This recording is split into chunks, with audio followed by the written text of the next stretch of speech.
तो इस वीडियो में मैं वन पीस का सीज़न 1 एक्सप्लेन करूंगा और साथ ही मैं आपको ये भी बता दूं कि जो वन पीस का सीज़न 1 आया है, जो कि लाइव एक्शन के रूप में आया है, उसमें काफ़ी सारी चीज़ें मिस करी गई है, यानी कि दिखाई नहीं गई है, वो इवेंट्स दिखाई नहीं गए हैं। तो इस स्टोरी को मैं जो एक्चुअल स्टोरी है उसकी तरह पूरी तरह प्रेजेंट करने की कोशिश करूँगा ताकि आपको सीज़न 1 पूरी तरह समझ में आए, जो कि 0 से 55 एपिसोड तक का है या फिर 50 एपिसोड तक का है। और ये स्टोरी मैं बहुत ही शॉर्ट टाइम में एक्सप्लेन कर दूँगा, जिसके बाद आप सीज़न 2 को आराम से एंजॉय कर सकते हैं। तो कहानी शुरू होती है गोल्डी रॉजर के एग्जीक्यूशन से। रॉजर जो दुनिया का सबसे बड़ा पायरेट माना जाता था, जब फांसी पर खड़ा होता है तो पूरी दुनिया उससे डर के साथ देखती है।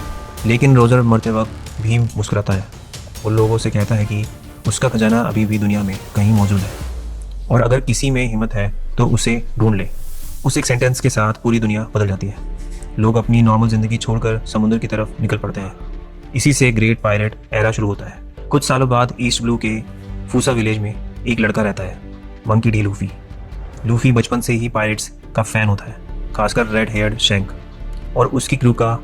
शैंक्स के साथ रहकर लूफी पायरेट लाइफ को एक आज़ाद और खुश ज़िंदगी के रूप में देखता है। एक दिन गलती से लूफी एक डेविल फ्रूट खा लेता है, जिसके बाद उसका शरीर रबर जैसा हो जाता है, लेकिन वो कभी तैर नहीं सकता। सब लोग उसे डांटते हैं, लेकिन लूफी इस बात को कैजुअली लेता है। यहाँ पर इससे पता लगता है कि जो भी डेविल फ्रूट खाता है वो तैरने की क्षमता खो देता है, वो कभी भी तैर नहीं सकता पानी में। एक दिन जब लूफी समुद्र के पास होता है, एक सी किंग उस पर अटैक करता है। शैंक टाइम पर पहुंचकर लूफी को बचा लेता है, लेकिन अपनी एक बाजू खो देता है। इसके बाद शैंक्स लूफी को अपनी स्ट्रॉ हैट देता है और कहता है कि जब तुम एक ग्रेट पायरेट बन जाओ तब ये मुझे वापस देना। ये पर लूफी के दिल में हमेशा के लिए बस जाता है। उस दिन लूफी डिसाइड करता है कि वो किंग ऑफ द पायरेट्स बनेगा। सालों बाद लूफी अकेला समुद्र में निकल पड़ता है। उसकी जर्नी का पहला मेजर स्टॉप होता है शेल्स टाउन, जहां मरीन कैप्टन मॉर्गन लोगों पर जुल्म कर रहा होता है। यहीं लूफी मिलता है रोनोरोआ ज़ोरो से, एक बाउंटी हंटर जो दुनिया का सबसे ग्रेटेस्ट स्वॉर्डमैन बनना चाहता है। ज़ोरो को एग्जीक्यूशन के लिए बांधा गया होता है।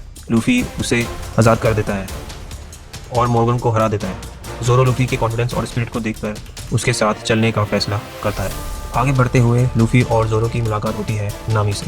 नामी एक स्मार्ट और चालाक लड़की होती है जो सिर्फ पायरेट्स को लूटती है। वो क्लियरली कहती है कि उसे पायरेट्स पसंद नहीं और वो कभी किसी पायरेट क्रू का हिस्सा नहीं बनेगी। उसका एक ही ऑब्सेशन होता है, पैसा। लूफी और ज़ोरो के साथ वो सिर्फ अपने फ़ायदे के लिए काम करती है। उनका सफ़र ऑरेंज टाउन तक पहुंचता है, जहां बगी द क्लाउन का राज होता है। बगी एक डेंजरस पायरेट होता है जिसका शरीर अलग अलग पार्ट में टूट सकता है। नामी यहाँ लूफी और ज़ोरो के साथ मिलकर बगी को हराने में मदद करती है। कुछ टाइम बाद लूफी सिर्फ विलेज पहुँचता है, जहाँ उसकी मुलाकात होती है उसोप से। उसोप रोज़ चिल्लाता रहता है कि पायरेट्स आ रहे हैं, लेकिन कोई उस पर विश्वास नहीं करता। जब असल में कैप्टन कुरो गाँव को लूटने और काया को मारने का प्लान बनाता है, तब उसोप अपना डर साइड में रखकर खड़ा होता है। लूफी और ज़ोरो कुरो को हरा देते हैं। उसोप जो पहले सिर्फ झूठ बोलता था, अब अपना सपना फॉलो करने के लिए क्रू ज्वाइन कर लेता है। अब क्रू ब्राती पहुंचता है, जो एक फ्लोटिंग रेस्टोरेंट है। यहीं उनकी मुलाकात होती है सांजी से, एक शेफ जिसका सपना है ऑल ब्लू को ढूंढना। अब इसमें एक फाइट हुई थी जो कि लूफी और डॉन कैरेट के बीच में हुई थी। ये फाइट को छोटी मोटी नहीं, काफ़ी लंबी दिखाई गई थी और काफ़ी इंटरेस्टिंग थी, जो कि सीजन 1 में लाइव एक्शन में मिसिंग है। इसमें उन्होंने इसको अडेप्ट नहीं करा और ये फाइट लूफी के लिए उतनी डिफिकल्ट थी जितनी बाकी की फाइट्स है। ब्राती पर डॉन कैरेक अटैक करता है, जो ईस्ट ब्लू का सबसे खतरनाक पायरेट माना जाता है। लूफी डॉन कैरेक को हरा देता है। इसी आर्क में ज़ोरो का सामना होता है ड्रैकुले मियोक से, जो दुनिया का ग्रेटेस्ट स्वॉर्डमैन होता है। ज़ोरो बुरी तरह हार जाता है, लेकिन उस हार के साथ वो कसम खाता है कि वो कभी दोबारा नहीं हारेगा। सांजी लूफी के आइडियल्स से इंस्पायर होकर क्रू ज्वाइन कर लेता है। सब कुछ सही चल रहा होता है, तब अचानक नामी क्रू का शिप और सारा पैसा लेकर भाग जाती है।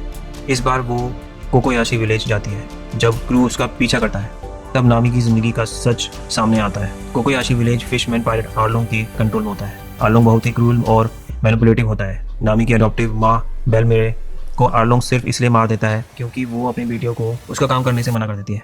आर्लोंग नामी को मजबूर करता है कि वो उसके लिए मैप्स बनाए और 100 मिलियन बेरीज जमा करें ताकि गाँव को आज़ादी मिल सके। नामी सालों तक सिर्फ इसी उम्मीद पर जीती थी। वो खुद को इमोशनली तोड़ लेती है और सिर्फ पैसे के पीछे भागती रहती है। लेकिन जब आर्लोंग मरीन्स के साथ मिलकर नामी का सारा पैसा लूट यानी चुरा लेता है, तब नामी कम्प्लीटली टूट जाती है। गुस्से और दर्द में वो अपना टैटू खुरचने लगती है और रोती हुई लूफी के सामने गिर कर कहती है, प्लीज़ मेरी मदद करो। लूफी बिना कुछ कहे अपनी स्ट्रॉ हैट नामी के सिर पर रखता है और आर्लोंग की तरफ चल पड़ता है। लूफी आर्लोंग को हरा देता है। आर्लोंग पहाड़ को तोड़ देता है और कोकोयाशी विलेज आज़ाद हो जाता है। नामी फाइनली दिल से स्ट्रॉ हैट पायरेट्स का हिस्सा बन जाती है। इसके बाद क्रू लॉन्ग टाउन पहुंचता है, वही शहर जहाँ गोल्ड रोजर मरा था। लूफी उस एग्जीक्यूशन प्लेटफॉर्म पर खड़ा होता है और बिना डर के हंसता है। स्मोकर नाम का मेरिन ऑफिसर लूफी को पकड़ लेता है। बगी और अलविदा लूफी को पब्लिक एग्जीक्यूशन के लिए लाते हैं। लूफी मौत के बिल्कुल करीब होता है, लेकिन अचानक लाइटनिंग गिरती है और वो बच जाता है। इसी चायोस में एक मिस्टीरियस आदमी ड्रैगन स्मोकर को रोक देता है। क्रू लॉन्ग टाउन से बचकर निकल जाता है। अब straw hat pirates grand line की तरफ सेल करते हैं। ईस्ट ब्लू पीछे छूट जाता है और लूफी का सफर, किंग ऑफ द पायरेट बनने का सफर ऑफिशियली शुरू हो जाता है। तो इस वीडियो में मैंने ईस्ट ब्लू सागा पूरा कवर करा है, उसके सारे मेन पॉइंट्स इसमें बताए गए हैं और जितना शॉर्ट हो सके उतना शॉर्ट इसको बनाया है ताकि ये पूरा सागा आपको समझ में आ सके।